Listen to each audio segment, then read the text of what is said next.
qu'on sait bien qu'on est lâche d'avoir refusé de vivre comme tout le monde. Mais j'ai déjà dit pourquoi, moi, j'ai refusé. N'empêche que ça continue à me tracasser. J'ai beau dire que les autres m'ennuient, je sais qu'ils valent mieux que moi et ma botanique. Comment je le sais? Pourquoi? Parce que... du nerf.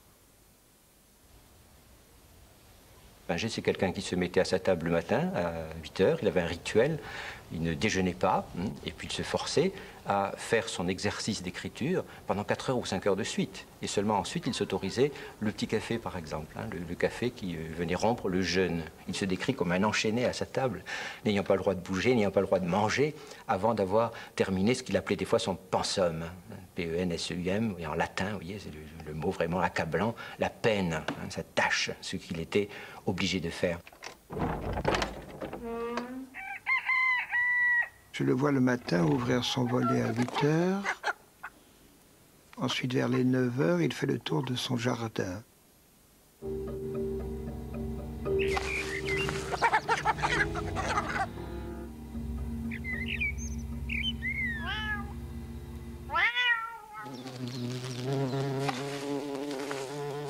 Ces temps-ci, il se penche sur une rose et puis sur le chèvrefeuille.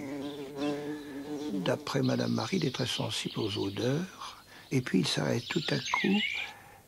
Il paraît réfléchir, à moins que son intestin ne le travaille, et il repart vers le puits. Toujours ce puits. Je me demande ce qui lui inspire. Il va se jeter dedans un beau jour, si ça se trouve.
Outre les corrections, bifures et noircissements du texte qui le rendent illisible par endroits, des pages manquent. Détruites, rappelez à ce propos certains témoignages sur l'affaire du puits. Un voisin aurait aperçu par 2 fois le maître, à la tombée du jour, jetant des liasses de papier dans le puits de son jardin. Curieuse façon de s'en débarrasser.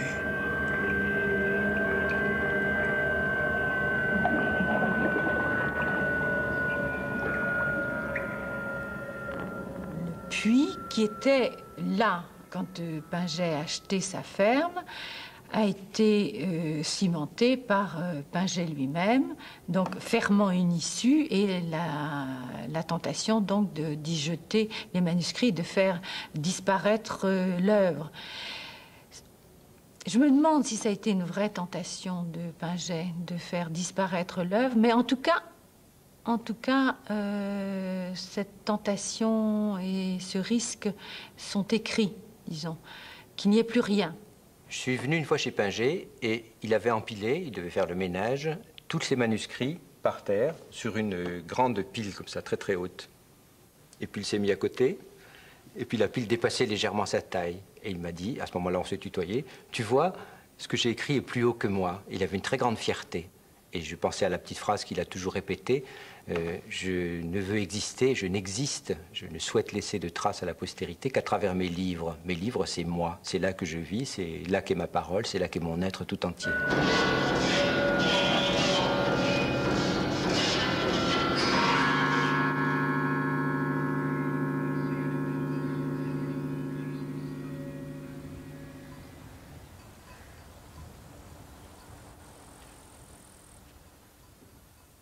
dans presque tous les textes de Pinget. Il y a comme ça des manuscrits perdus, des manuscrits à explorer, et qui sont détenteurs de secrets.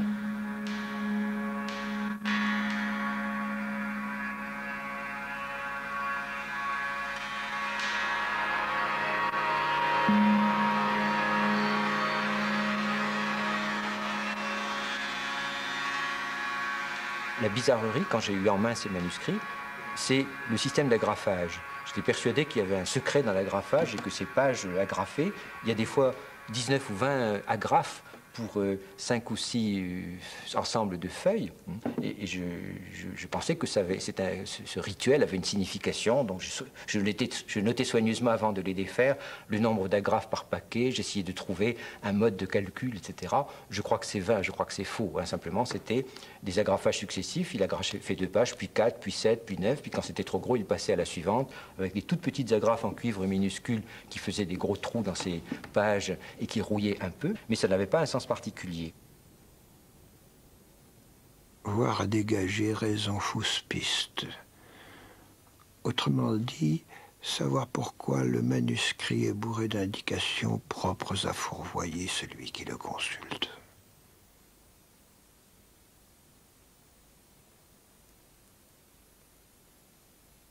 Dans ces manuscrits, il y avait une obsession du compte quand même. Il y a des chiffres mystérieux qu'on n'a pas complètement déchiffrés.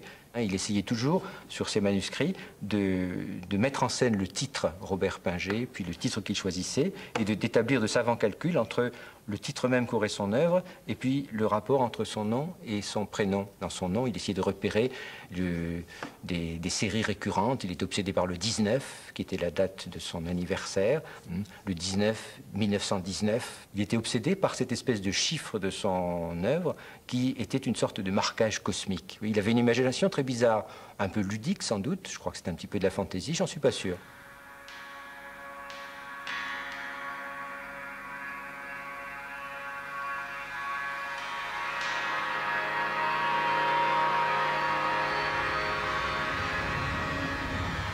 Brouillage des mots, atteinte espérée du secret.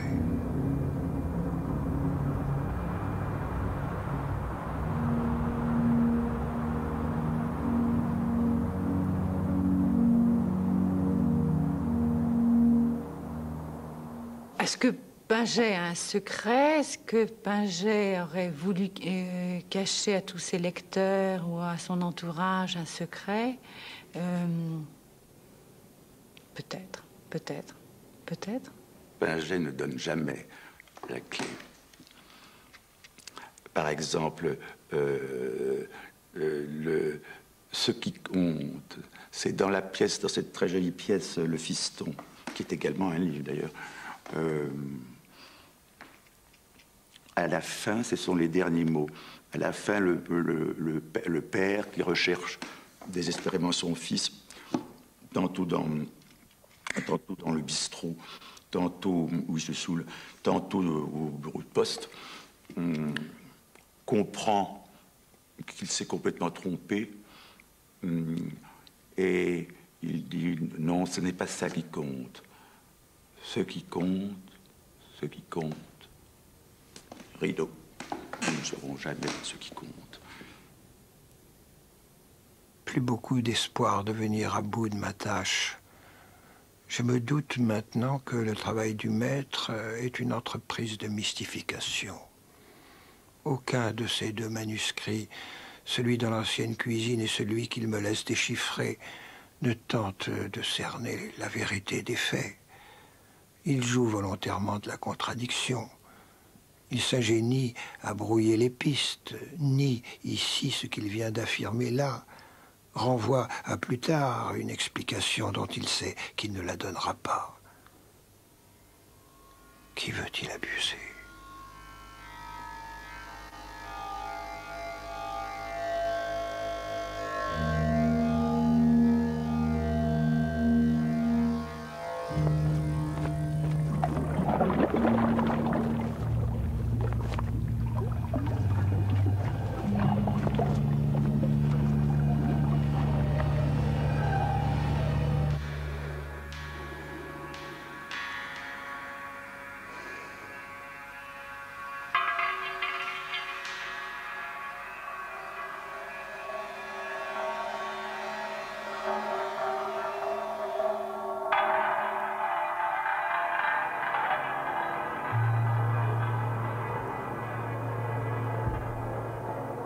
savons-nous de la vérité? Où croyez-vous qu'elle niche? Dans le puits, toute nue? Dans les têtes qui se disent froides? Certes, pas non plus. Elle a besoin d'endroits secrets où se blottir.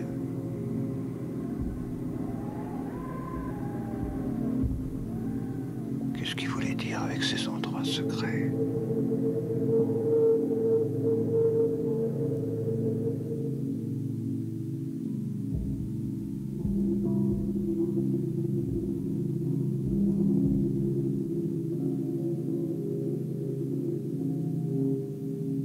Si on essaie d'imaginer le paysage imaginaire de Pinget, donc entre Fantouane et Agappa, donc cette petite ville qui s'appelle Sirancy, Crachon, qu'est-ce qu'on trouve? On trouve un amalgame de la Savoie, de son enfance, des rivages de la Méditerranée, et notamment d'Aguet, et plus tard de la Touraine. Donc ce sont des lieux auxquels il est attaché, et la Savoie en priorité, puisque il dira être constamment dans un état de nostalgie vis-à-vis de la Savoie. Il aimait la montagne, cette bleue là-bas. Voilà que son nom m'échappe. Mais on ne voyait par la fenêtre que le petit jardin et les champs jusqu'à la forêt. Coupé.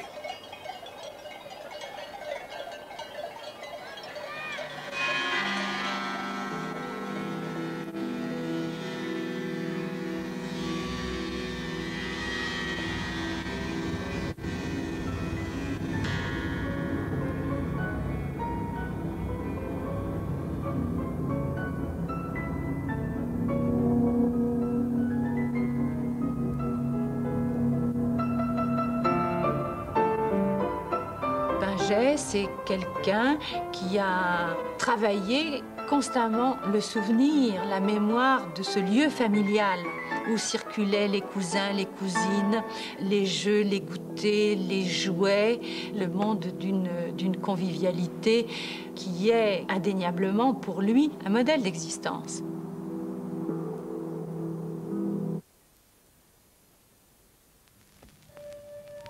Moment d'extase jadis à l'écoute d'une pièce pour orgue qui avait donné lieu à tout un développement lyrique. Monsieur Songe est triste de ne plus ressentir l'extase en écoutant la même musique. Il décide de faire marche arrière vers ses 30 ans. Certaines difficultés à franchir les années qui sont comme des pierres amoncelées dans des ruines. Mais à force de se pousser, il y arrive.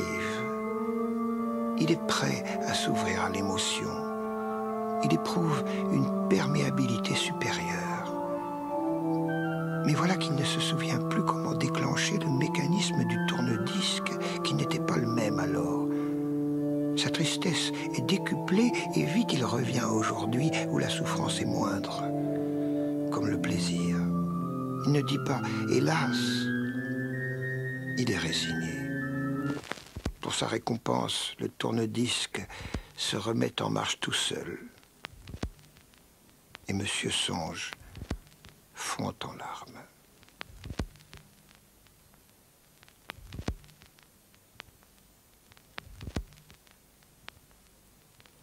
Le dernier personnage qu'il a inventé, c'est le plus sympathique peut-être, c'est ce Monsieur Songe, le retraité de l'écriture, dans lequel la critique a souvent vu un autoportrait. Et c'est à la fois juste et pas juste. Monsieur Songe, c'est un monsieur qui a 60-70 ans, qui n'a jamais écrit, qui n'est pas un vrai écrivain. Mortin non plus n'est pas un vrai écrivain, c'est un écrivain raté. Pinget, c'est un écrivain qui a réussi, si vous voulez. Et Monsieur Songe, c'est un amateur en écriture. Monsieur Songe est un personnage que Robert aimait particulièrement, auquel il a donné un nom très poétique, mais qui était finalement le plus dérisoire de tous ces personnages.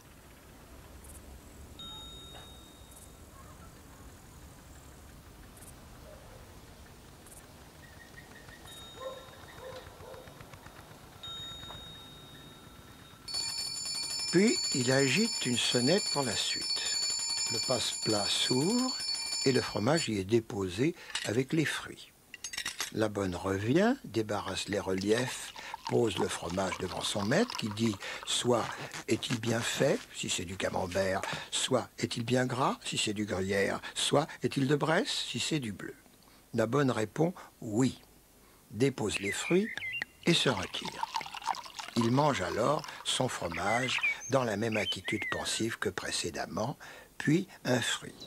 Si c'est une orange, il trace sur l'écorce avec son couteau un premier sillon circulaire en partant du haut et en faisant tourner le fruit de haut en bas, puis un second sillon à angle droit, de telle sorte que l'écorce ainsi divisée en 4 segments se détache aisément à l'aide des doigts. Il mange alors l'orange côte par côte en crachant les pépins dans sa main droite qu'il la laisse tomber dans l'assiette. Si c'est une banane, il la pèle comme tout le monde, puis la coupe en rondelles dans son assiette et la saupoudre abondamment de sucre. Il y a donc du sucre devant lui à la saison des bananes.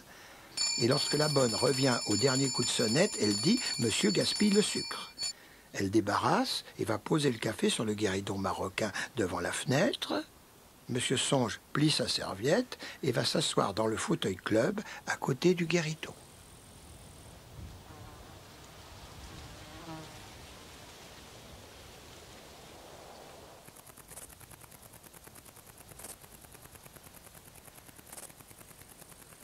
Pinget de plus en plus tendait à la naïveté. C'est quelqu'un qui a voulu se détacher de l'écriture snob, de l'écriture prétentieuse, de celui qui prend sa plume d'oie pour faire des phrases pour l'immortalité. Il a voulu apprendre plutôt à désécrire qu'à écrire. Il le disait toujours ça. Apprendre à désécrire, c'est le comble de l'art. Et c'est très difficile. Où il évoquait ça par d'autres images. Il disait qu'il avait commencé par écrire à la plume, puis qu'il avait commencé... Ensuite, il avait pris le crayon pour écrire. C'est déjà une écriture plus intime. Et puis il évoquait l'écriture impossible, l'écriture du Christ, inscrivant dans le sable quelque chose qui doit ensuite être effacé.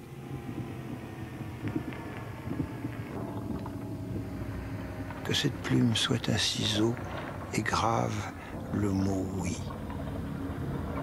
le mot joie, le mot ailleurs. Des déchiffreurs habiles trouveront entre eux le lien qui les unit et révéleront aux aveugles et aux sourds le sens de la quête.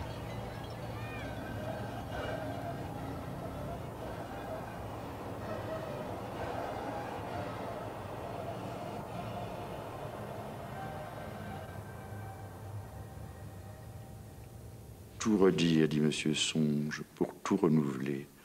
Bonne formule. Redire scabieuse, acacia, mélilo, et voilà l'été sur ma page. Alors, il y a aussi des mots qui, sûrement, lui restituaient son enfance. Et je pense que c'est peut-être dans Théo qu'il faudrait les chercher.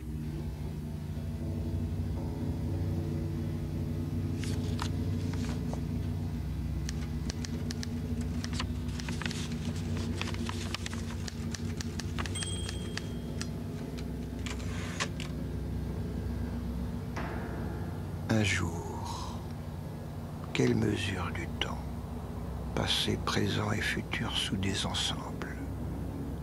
Quelle attention prêtée à la parole jamais définitive.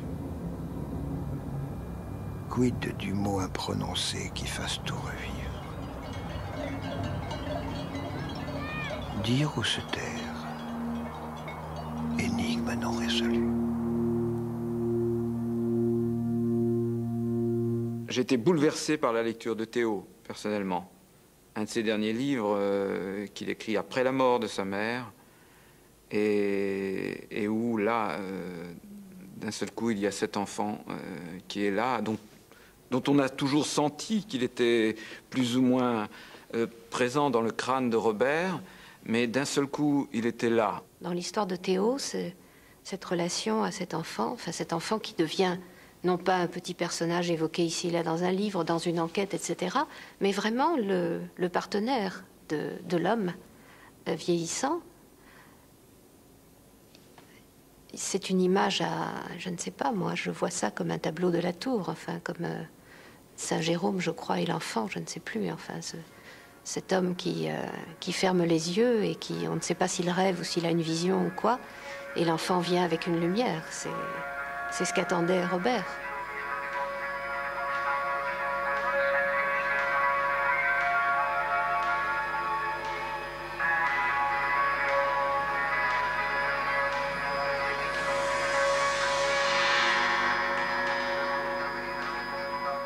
Dans Théo, il évoque la quatrième bucolique, bien entendu, qui est pour lui un texte central dans son œuvre, et il évoque le début d'un vers de Virgile.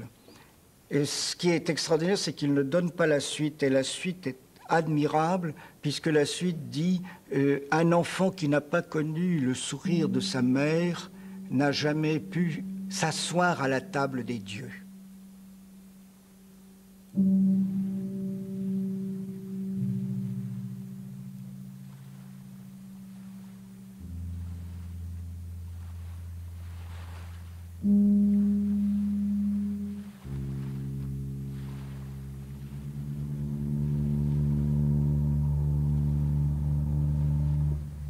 Il devait écrire aussi pour sa mère.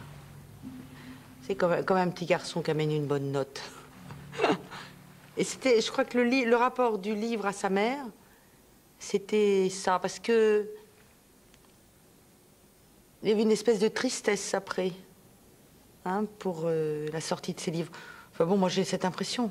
Moi je l'ai vue, elle devait avoir 85, 86, 87 ans, peut-être plus. C'était très très impressionnant quand même. Une grande dame comme ça dans un appartement de Genève. Elle nous a simplement dit que une assez belle histoire, que le jour où Robert lui a dit qu'il voulait être écrivain, elle nous a expliqué qu'elle a utilisé, je crois, le terme je l'ai viré de chez moi. Mais parce qu'elle l'aimait. Donc c'était pour être écrivain, et je crois que Robert devait avoir plus d'une vingtaine d'années en tout cas. Et donc il y a eu cet appartement sur Paris. Pour être écrivain, il fallait la séparation. Elle l'avait aimé, compris en grande partie, protégé. Sa façon de protéger son fils, c'était de lui dire de s'en aller, de quitter Genève, de quitter ce mode de vie bourgeois. Je crois qu'il pensait qu'elle ne mourrait jamais.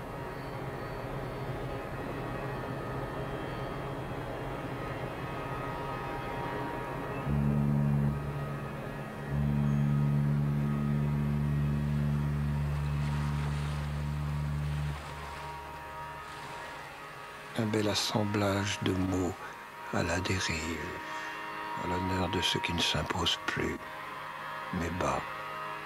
Vanité que tout ce savoir-faire.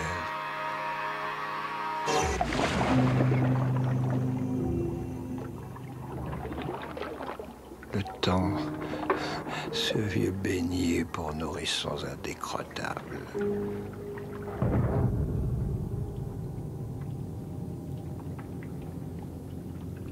Entre deux lignes effacées, entre deux mots devenus inaudibles, celui de résurrection.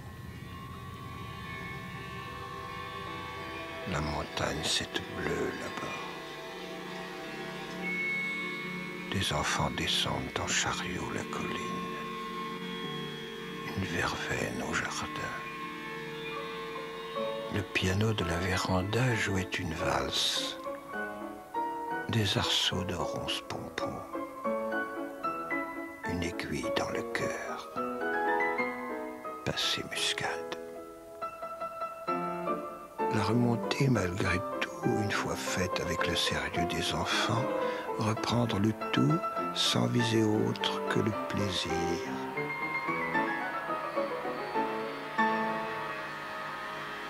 Mais que faire du vieil homme qui se débat sur l'oreiller? Lui parler? Il n'entend plus, tout occupé à rassembler ses forces pour le mal pas.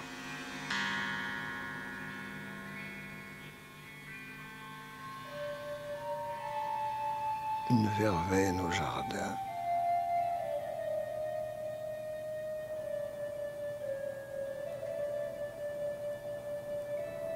tous regrets étouffés, tâche acceptée, recomposée contre l'angoisse, d'où qu'elle vienne, ce rêve inoublié, pour finalement le laisser bien loin, vieux plafond chargé d'oiseaux et de fleurs, dans le goût d'autrefois, et progresser vers l'inaccessible, sans repère, sans rature, sans note d'aucune sorte, insaisissable. Mais là, auquel croire, sous peine de ne jamais mourir.